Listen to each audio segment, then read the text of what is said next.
Hello everyone, Hero of Legend here from GoingSony.com, and I'm back with a new episode of the Weekly Recap. This week I'll take a look at the biggest stories from June 4th to June 8th.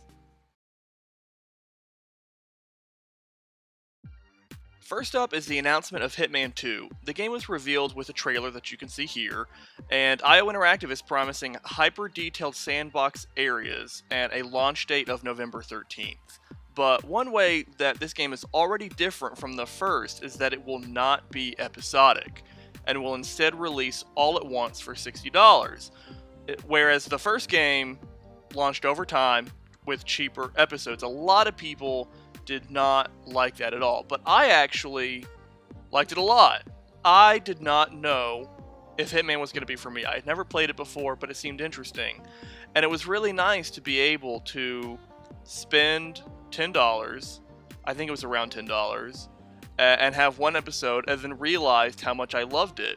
So this doesn't really affect me now because I am now a fan of this series and will pick it up at launch, but I'm worried that less people will have that option of trying the game first. Maybe they could do something like a demo or a beta period to allow that same experience for others. But it's definitely going to be interesting to see how the two release styles will compare to each other. It's also worth pointing out that the announcement of Hitman 2 is kind of a big deal. This is actually IO Interactive's first game announcement since they became an independent studio about a year ago. Square Enix was going to sell them off, but they were able to work out a deal where they basically just bought themselves and they were able to retain the Hitman IP. So more than anything else, I'm interested to see how different the game is now that they're calling all of the shots. And we're going to have to wait until launch to see what it's like, but I'm really hoping that the more freedom has allowed for a better product. Moving on to E3 news, E3 is right around the corner, and things are heating up, things are getting excited, lots of announcements are coming out every single day. But one of those announcements earlier this week was that Sony will not have a pre-show like they've done in past years, where before their press conference actually started, they had a few people from the PlayStation blog and PlayStation Access that would come and they would make smaller announcements before the big show. They're not doing that this year, but they are replacing it with something else. And the replacement is that the 5 days before their press conference, they will make one announcement each day. The first of which was a Tetris PlayStation VR game that you can see here. The second was the launch date for Days Gone, which is February 22nd. This kind of release date is actually becoming pretty standard for Sony. They have been doing this a lot lately, where they release a game earlier in the year as opposed to late in the year.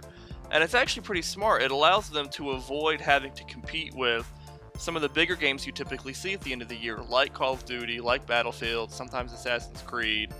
It gives them more breathing room, and I think it even gives them more time to hype up a game, which is something that Days Gone, I think, desperately needs.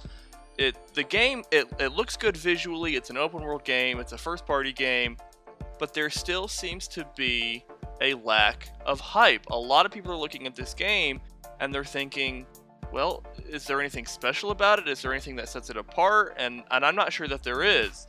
So no matter what, Sony really needs to start pushing this game more. Maybe we'll see, a really great gameplay preview at E3 to try to accomplish that, but the February release date at the very least will give them more time to do that.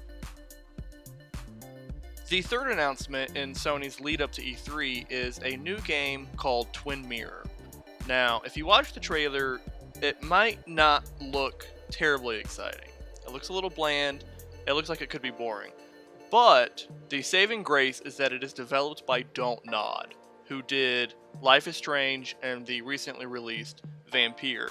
And that changes my whole perspective of it, because Life is Strange was really, really great. And this seems to be kind of a similar genre type game where you'll make choices and the story will develop around those choices. We don't know too much about it though. other than that it will release next year. But it's still very exciting. I'm really excited to see that they're continuing to do more projects, they're continuing to do new things, and I hope we get to see more of it next week.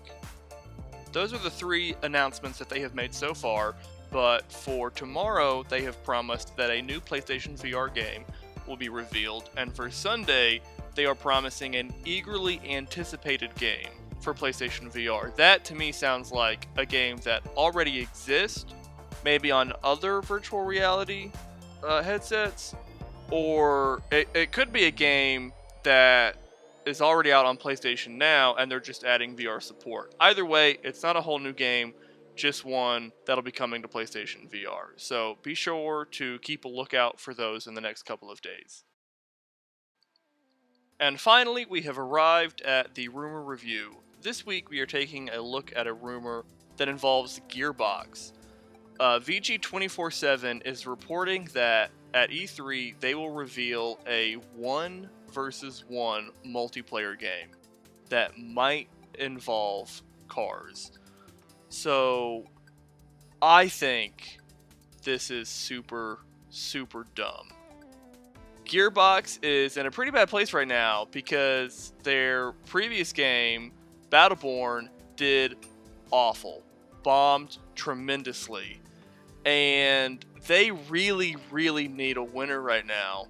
And I think it is so weird that they would talk about a new game before they even officially announce Borderlands 3.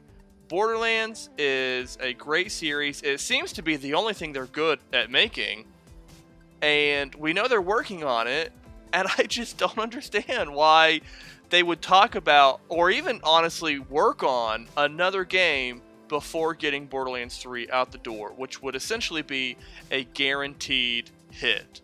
Now, I don't know how much we're going to hear about it because the rumor says that they're going to be showing this game behind closed doors, which could mean that we'll hear about it after the event, or we might not hear about it at all, depending on what Gearbox decides.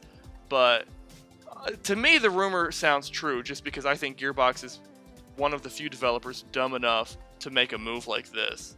So either way, hopefully Borderlands 3, the development is going smoothly, and I guess we'll just have to see about this 1v1 multiplayer game. And that is all for this week's recap. Remember, E3 is right around the corner. I think the official start date for the event is early next week, but press conferences start tomorrow. EA's is on Saturday, Bethesda's is on Sunday, and Sony's is on Monday. So it starts a lot sooner than people might think. I'm going to put up a schedule for all of the press conferences on GoingSony.com, and I will also be covering all of E3 with traditional posts. So don't forget to check back starting tomorrow for all the big announcements.